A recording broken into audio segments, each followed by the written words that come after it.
Eh bien, aujourd'hui, je vais vous parler de mon prochain tournoi, un tournoi qui se déroulera probablement, très probablement, face à face. C'est un tournoi de parties rapides. Et ici, je l'ai mis pour vous, le tournoi, alors le 9 janvier.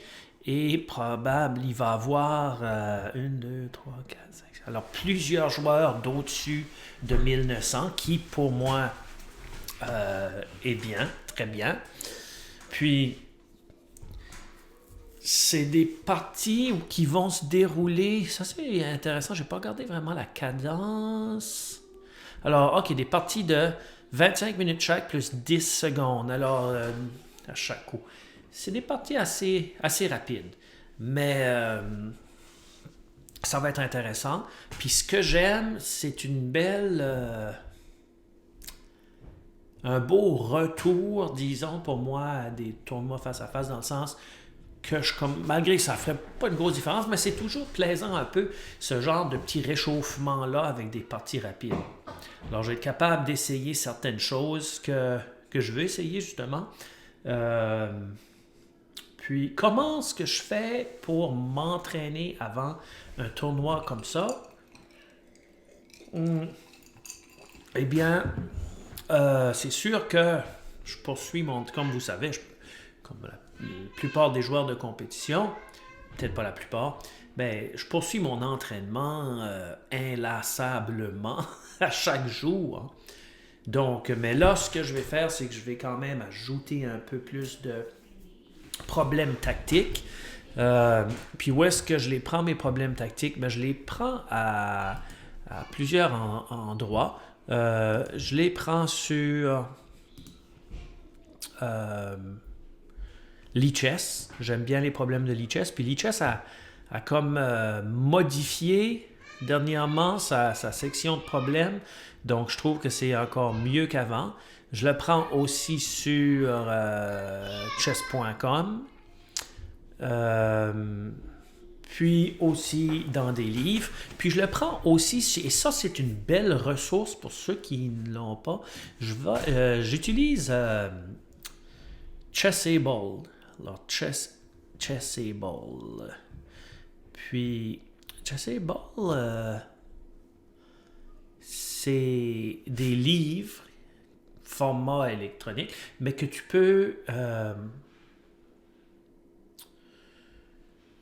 les faire comme à répétition, comme disons, pour te souvenir. Disons, comme ici, j'ai un livre qui est là, Woodpecker Method. Alors, probablement, vous avez entendu parler de cette méthode-là. Là, j'ai 710 choses à revoir, là, à réviser. Alors, je pourrais aussi apprendre. Supposons que je vais là. Là, je sais que c'est des problèmes d'échec, ça, celui-là. Ça fait que si je vais là, OK. Puis ces problèmes-là, j'ai... je les ai déjà pour la grande majorité, je les ai déjà faits. Donc, ça me permet de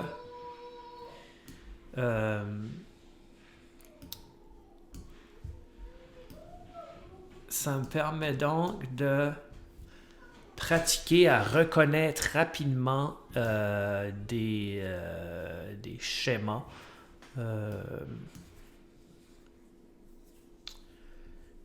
Des schémas de partie puis des problèmes. J'aime beaucoup. C'est vraiment bien fait. Comme là, ici, je suis pas certain.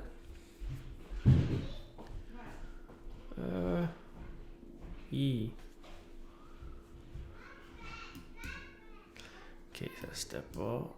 Ok. Puis quand tu les fais sur une base assez régulière, tu finis par vraiment être très, très, très, très, très rapide. Là, vous voyez que ça fait un petit bout que je ne l'ai pas fait. Alors, c'est un petit peu plus difficile, mais quand même, c'est impressionnant qu'est-ce qu'on est capable de faire avec un peu de mémoire. Ça fait que ça, c'est Chessable. Puis Chessable, ça qui est vraiment bien aussi. Puis là, je peux vous montrer aussi, si vous voulez, Chessable. tous les cours, tiens.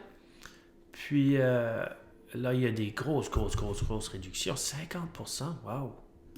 Alors ça, je ne voulais pas vraiment faire ça, là. Alors ça, c'est des cours qui sont en format Chessable. Alors, il y a toutes sortes. Il y a des livres de stratégie, Serawan, tu sais, là, il y a beaucoup. Et je trouve une autre façon aussi, à part des problèmes d'échecs, qui est plaisante, c'est aussi les ouvertures. Alors, ça peut être très utile pour des ouvertures, comme il y a certaines ouvertures que j'ai appris avec les Noirs, que j'ai approfondi mes connaissances à l'aide de Chessable. Alors ça, c'est vraiment bien aussi. Une autre façon aussi que j'essaye, c'est de se comprendre aussi, savoir qui est-ce qu'on est comme joueur d'échecs, et certaines façons de savoir qui est-ce qu'on est comme joueur d'échecs. Je sais que l'e-chess, tu peux trouver des informations très intéressantes sur qui est-ce que tu es comme joueur d'échecs, mais il y a aussi quelque chose qui est sorti, c'est AIM Chess, AIMCHESS. Et il y a quelque chose de très intéressant qui ont sorti qui est ceci pour cette... Et ça, c'est gratuit. Mais si tu en veux d'autres, ben, il faut que tu payes, là. Si tu veux plus de détails, il faut que tu payes aussi. Mais ça, j'ai trouvé ça vraiment intéressant. C'est ton année 2020 au niveau des échecs, puis tu cliques là-dessus, puis tu peux avoir un rapport gratuit ou deux. Fait que... alors ça, c'est ça. C'est la révision de l'année. On va dire, si tu as un compte chess.com, tu cliques là, tu mets ton nom, tu fais Get Report. Et si tu as un compte Lichess, là, tu cliques, tu mets ton nom, puis tu as un rapport très... sérieusement, c'est assez détaillé, c'est assez intéressant, qu'est-ce que ça peut donner. Donc, ça, c'est une autre chose. Une autre ressource aussi qui est intéressante que j'aime, c'est Chess Tempo. Mais pas nécessairement juste pour les problèmes, ils sont connus pour les problèmes d'échecs, là, mais aussi pour rechercher certaines ouvertures. Et là, je l'utilise moi de format gratuit, et je trouve que c'est quand même assez impressionnant que le format gratuit, tu peux faire ça, c'est que tu peux aller, disons, là je fais n'importe quoi ici, là, une ouverture, disons, puis... t'as ça, ok, t'as ça. Alors, tu peux aller chercher avec la position actuelle, les joueurs qui ont joué, disons, cette position-là. Et tu peux te rendre assez loin dans Chess Tempo quand même. Puis là, après, une fois que tu trouves ça, on va dire que là, pour les Blancs, disons, ils ont gagné ici, tu cliques et... tu partir sur cette position. Là, est-ce que j'ai cliqué? Et tu peux aller ensuite regarder l'ouverture. Ok, comme là j'ai mal fait ça, je pense. Ok, on va dire, j'ai pas cliqué peut-être sur la partie, ça se peut-tu? C'est possible, là. L'ouverture, ouais. Puis, de toute façon, vous allez être capable de vous démêler, là, je pense bien. Là, bon, je l'ai eu. Et tu as la partie qui a été jouée ici, et tu peux passer à travers la partie pour voir qu'est-ce que c'est que les joueurs ont fait comme un genre de système botvinnik ici. Alors, ici, qu'est-ce que les noirs et les blancs ont fait dans cette ouverture-là que toi, peut-être, ça intéresse. Parce que j'ai remarqué, moi, que j'avais deux... J'ai un petit répertoire d'ouvertures, mais il y a deux ouvertures variantes. Deux variantes de chacune de ces ouvertures-là qui me fatiguent beaucoup. Et là... j'ai un livre Chessable, excusez. Puis la variante qui suggérait ne faisait pas mon affaire, ne collait pas vraiment avec mon style de jeu.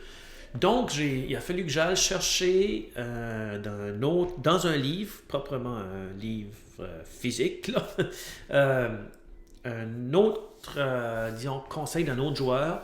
Puis là, ça a fonctionné. Donc, parfois, il y a des petites variantes comme ça peuvent être fatigantes, que les autres vont jouer.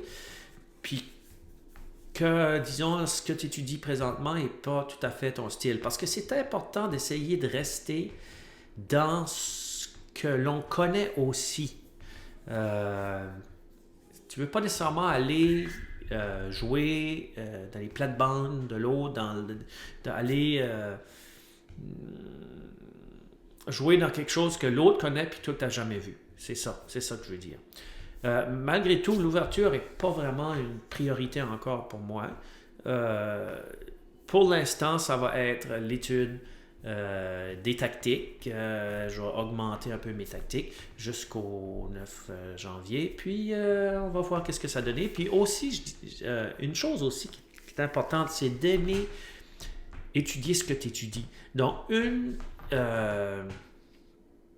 façon de faire des tactiques qui trouvent que c'est peut-être pas la meilleure façon, mais c'est une façon que moi j'aime pour l'instant, c'est que je vais faire des puzzle rush. J'aime les puzzle rush, j'aime les batailles de puzzle aussi. Puis j'ajoute ça aussi dans mon entraînement. Alors, c'est ça. Et quelque chose de très important, que je vais faire pour le tournoi, c'est de me remémorer, de me faire souvenir l'importance de trouver le pourquoi du coup de l'adversaire. C'est extrêmement important et qu'il n'y a aucune partie facile. Il faut que tu travailles pour. À la prochaine, Hub City Chess!